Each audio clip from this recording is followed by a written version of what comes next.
I got accepted into college, but I really never got to finish because I had a child of my own. It was hard. It was hard. Growing up wasn't easy. Grew up in a single parent home.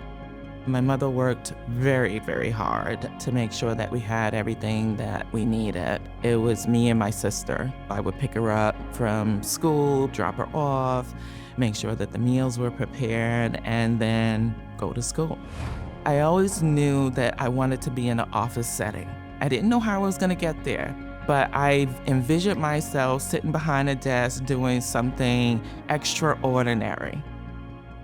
After college, I got a job in home care, working with Visiting Nurse Service of New York. I never, ever, ever dreamed of leaving.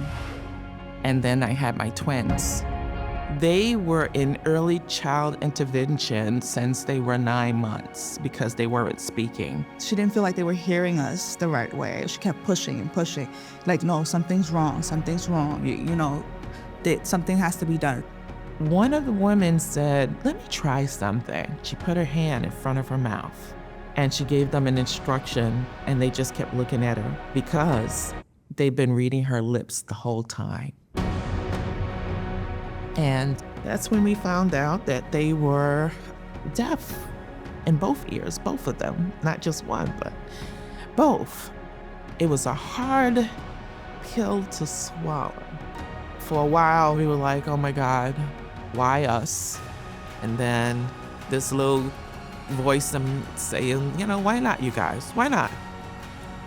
So I embraced it. And I said, okay, I gotta do what I have to do. What's next?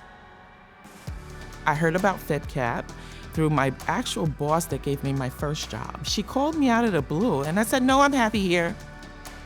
Hung up the phone.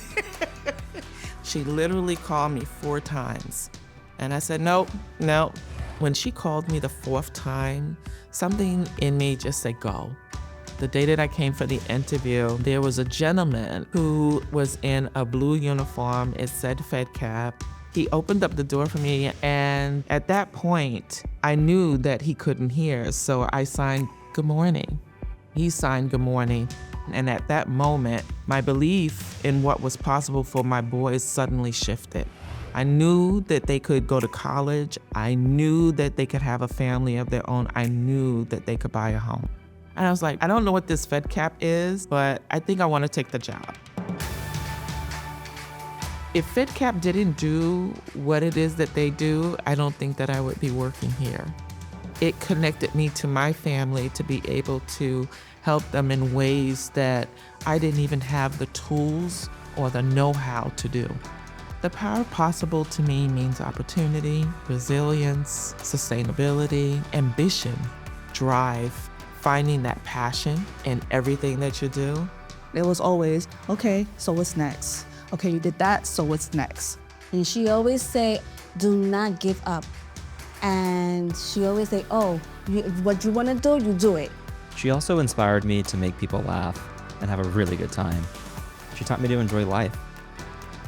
My mother taught all of us about respect, whether inside the home or out. It's important to respect people, and I think that was a great influence on all of us.